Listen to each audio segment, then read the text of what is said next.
Sur notre feuille ici, nous avons une image. La tolérance, ça fait des amis.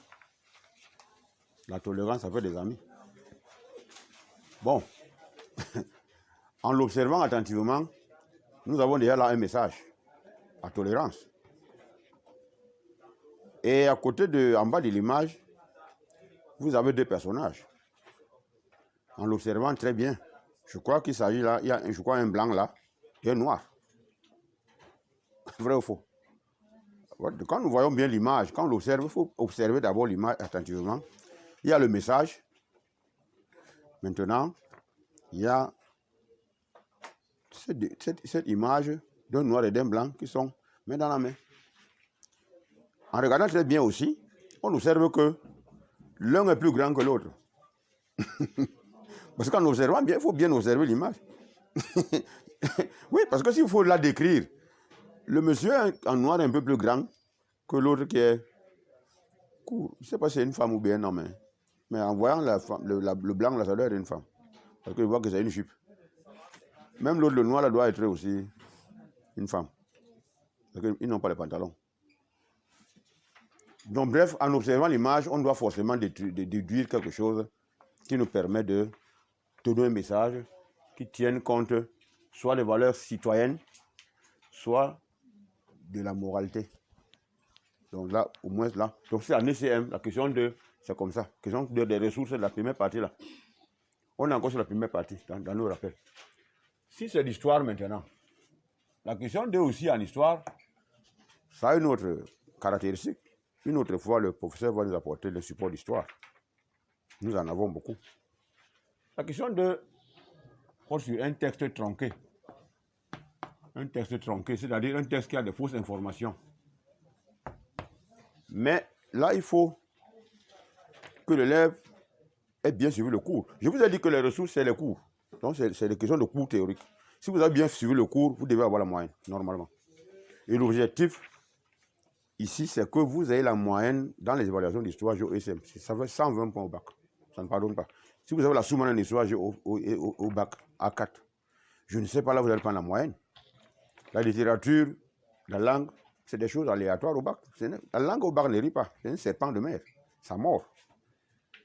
La philosophie, il suffit d'être à côté d'un test, d'un sujet pour que vous soyez plaqué sur la plaque. Moi, j'ai fait la philosophie en terminale, mais je n'ai rien retenu dedans. Hein. On avait 64 leçons. J'ai 3 cahiers de philosophie, 3.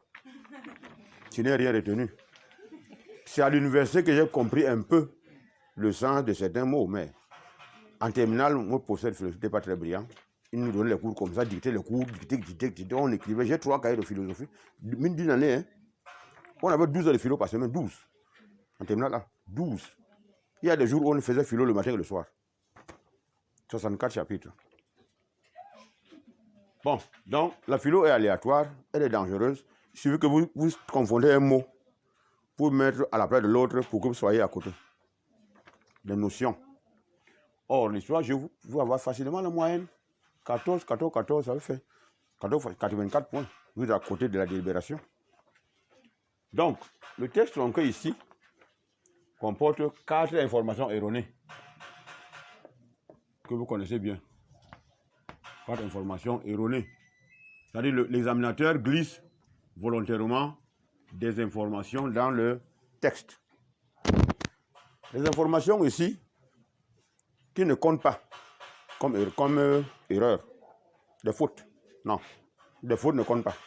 Donc si par exemple on dit la tête, on met le tête à la place de là. Ce n'est même pas la faute, ce n'est pas l'erreur. Les informations erronées portent sur 4 éléments. Et quand vous regardez les textes, il faut bien regarder. Vous avez le repère sur les dates des événements. Les dates des événements historiques.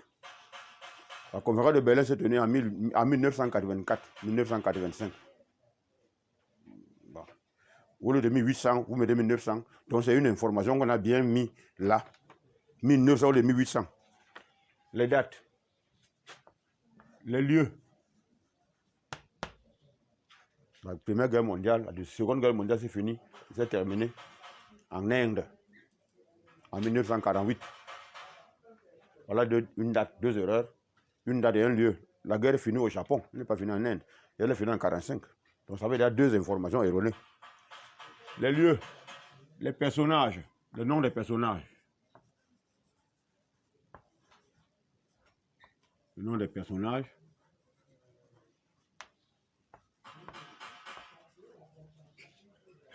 Oui. Au lieu de mettre Mao Tse-tung, on met Deng Xiaoping.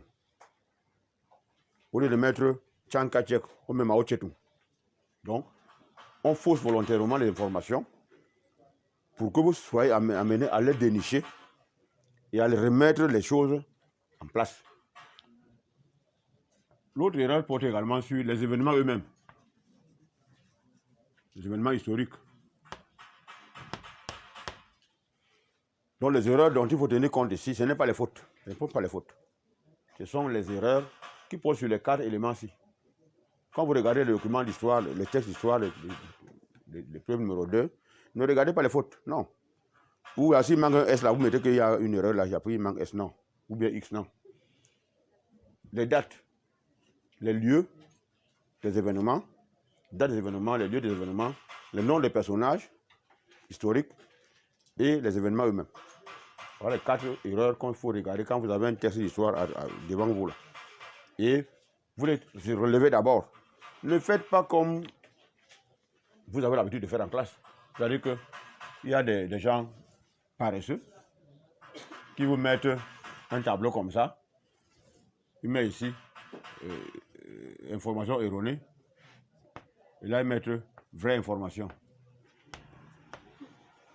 Et là, ils relèvent les erreurs ici.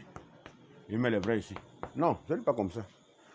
Vous devez relever seulement les erreurs d'information et vous recopiez tout le texte. Vous ne mettez pas des choses comme ça. Parce que si vous faites ça, le correcteur va barrer ça. Et prendre seulement. Et ça vous perdez à 2 points. Parce que les erreurs, ça fait 2 points. Les vrais, ça fait 2 points. Donc si vous faites comme j'ai mis là au tableau, que vous mettez ici les erreurs d'abord, puis les vraies informations là, le correcteur va barrer la partie ici. Vous n'avez rien, vous n'avez pas arrêté. Vous n'avez pas compris. Il va prendre seulement ce que vous avez trouvé ici. Et le reste, des points partent. Or, un point perdu à l'examen, c'est beaucoup. Il ne faut pas perdre des points. Il faut prendre les points demi par demi. Puisque chaque élément trouvé là, c'est demi-point. Demi, demi, demi, demi. L'autre est trouvé là, le vrai, quand tu mets, c'est demi, demi, demi. Ça fait 4 points. Bon. Nous allons donc maintenant, ça c'est la première partie du devoir. Nous allons maintenant dans la compétence.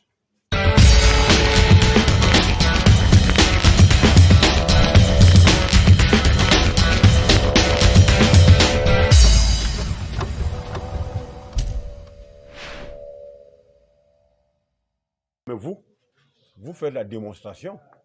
Ce n'est pas un jeu de questions-réponses, non? C'est une démonstration. Donc, quand vous traitez l'épreuve, vous devez mettre démonstration de compétences. Ce n'est pas un jeu de questions-réponses. C'est une démonstration. C'est-à-dire que vous faites un devoir de dissertation en mode de forme qui comporte ces règles. Première chose à savoir, il y a 3 tâches. 3 tâches sur lesquelles on vous demande de travailler. Première précaution, traiter les tâches en ordre. Il faut traiter les tâches en ordre, telles qu'elles sont sur l'épreuve. Ne pas changer l'ordre des tâches. Non, ne le faites jamais. Que vous commencez par la tâche 2, pour donner la tâche 1, puis la tâche 3. Non, ne faites pas ça. Parce que une tâche 2 peut avoir des conséquences. Vous commencez un devoir par les conséquences, vous finissez par les causes. Non, vous faites le devoir à l'envers. La tâche est bien orientée, telle que ça soit un devoir cohérent qui commence par un début et finit par la fin. Finit par une proposition ou bien un point de vue qu'on vous demande votre avis sur tel élément, sur telle chose, ou alors proposer quelque chose par rapport à une situation. Donc, ce n'est pas une affaire que vous mettez la date, n'importe quelle tâche où. Puis vous revenez à la tâche. Non, non, non. Vous traitez les tâches en ordre. Sans les numéroter. Vous traitez les tâches sans les numéroter. Sur l'épreuve, les tâches sont numérotées, mais vous n'avez pas le droit de numéroter les tâches. Vous traitez l'épreuve tâche par tâche en ordre.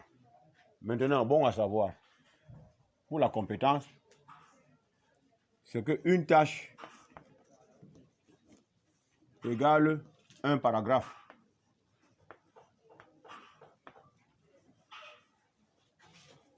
Une tâche égale un paragraphe. Une tâche égale un paragraphe. N'allez pas à la ligne dans une tâche, non. N'allez à la ligne que quand vous aurez fini avec une tâche, donc un paragraphe. Même si le paragraphe doit prendre une page, c'est pas grave. Le nombre de lignes ici n'est pas compté.